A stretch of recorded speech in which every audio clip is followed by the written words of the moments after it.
السلام علیکم ورحمۃ اللہ۔ کیسے ہیں عزیز طلباء؟ امید ہے آپ سب خیریت سے ہوں گے۔ اللہ تعالیٰ ہمیشہ آپ کو خوش و خرم رکھے۔ تو آج کا جو ہمارا ٹاپک ہے وہ ہے مکالمہ نویسی۔ استاد اور شاگرد کے درمیان امتحان کی تیاری کے متعلق یہ مکالمہ ہے۔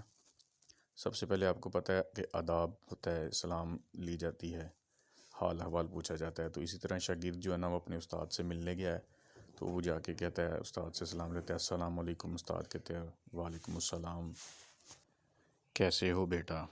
اب یہ حوال بھی پوچھ لیا ساتھ۔ اب آگے شاگرد کہتا ہے کہ میں ٹھیک ہوں، آپ کیسے ہیں؟ اب پھر استاد جو ہے وہ آگے سے جواب دیتا ہے کہ الحمدللہ، آپ بتاؤ۔ اب پھر دوبارہ یہ استاد سوال کر رہا ہے کہ آپ بتاؤ بیٹا، امتحان کی تیاری کیسی ہے آپ کی؟ پیپر قریب ہے نا، اس کے حوالے سے شاگرد آگے جواب دیتا ہے، جی الحمدللہ، تیاری تو بہت بہتر ہے، لیکن میں چاہتا ہوں کہ آپ مزید امتحان کی تیاری کے حوالے سے میری رہنمائی فرمائیں۔ اب یہ طالب علم جو نا وہ کچھ رہنمائی لینا چاہ رہا ہے، اس حوالے سے اس نے سوال کیا۔ آگے استاد کہتا ہے پہلی نصیحت کرتے ہوئے، رہنمائی کرتے ہوئے، کہ بیٹا سب سے اہم بات تو یہ ہے کہ وقت کی پابندی کرو۔ اسی طرح پھر دوسری نصیحت ساتھ ہی کرتا ہے کہ ہر مضمون کے لیے مخصوص وقت رکھو، یعنی میں نے اردو کو 1 گھنٹہ لازمی پڑھنا ہے، آدھا گھنٹہ لازمی پڑھنا ہے، اسی طرح انگلش، میتھ وغیرہ کوئی بھی ہے۔ پھر شاگرد کہتا ہے کہ استاد سے پوچھتا ہے سوال کہ روزانہ کتنے گھنٹے پڑھنا چاہیے مجھے، کتنے گھنٹے مطلب مفید ہے؟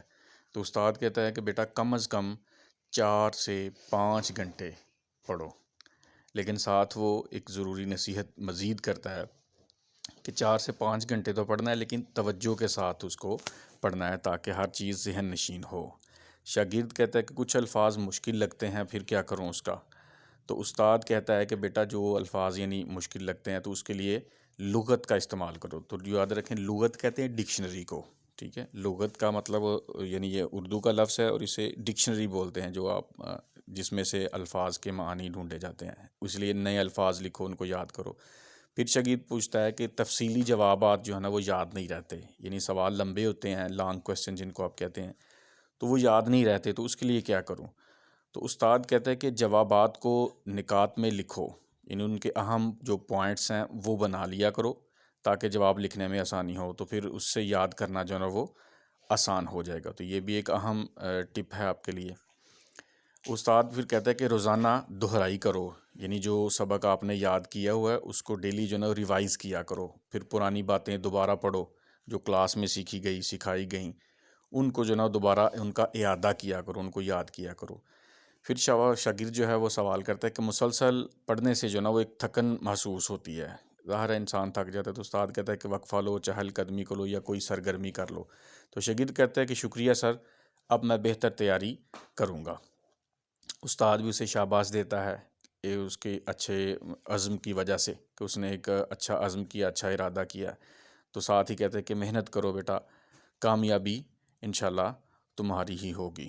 تو اس لیے جب بھی انسان کو کامیاب ہونا ہو تو اس کے لیے محنت جو ہے نا وہ شرط ہے۔ یہی استاد نے اس کو کہا تھا کہ بیٹا محنت کرو، کامیابی تمہاری ہوگی۔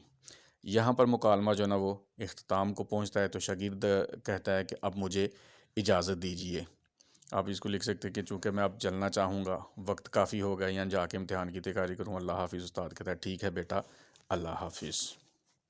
تو یہ ویڈیو آپ کے لیے تھی، اس کو تسلی سے اور توجہ سے سنیں، اس کو دیکھ کر آپ مکالمہ لکھ سکتے ہیں۔ اکثر کتابوں کے اندر یہ مکالمہ جو ہے نا وہ لکھنے کو کہا بھی گیا ہے، خاص طور پر نردبان کی کتاب ہے ششم جماعت کی، اس میں اس کو لکھنے کے لیے کہا گیا ہے۔ یہاں جب بھی کبھی آپ کو امتحان میں کوئی مکالمہ آ سکتا ہے اس کے حوالے سے لکھنے کے لیے، تو آپ اس کو اس سے دیکھ کے تیاری اس کی جو ہے نا وہ کر سکتے ہیں۔ سب سے اہم بات پھر یہی ہوتی ہے کہ اس کو لکھنے کا طریقہ، اس پر زیادہ آپ فوکس کریں۔ اس ویڈیو کو شیئر کریں، میرے چینل کو سبسکرائب کریں، اور یہ ویڈیو جو ہے نا وہ لائک اور شیئر کریں تاکہ دوسروں تک بھی یہ ویڈیو پہنچے اور وہ بھی اس ویڈیو سے فائدہ حاصل کر سکے۔ جزاک اللہ۔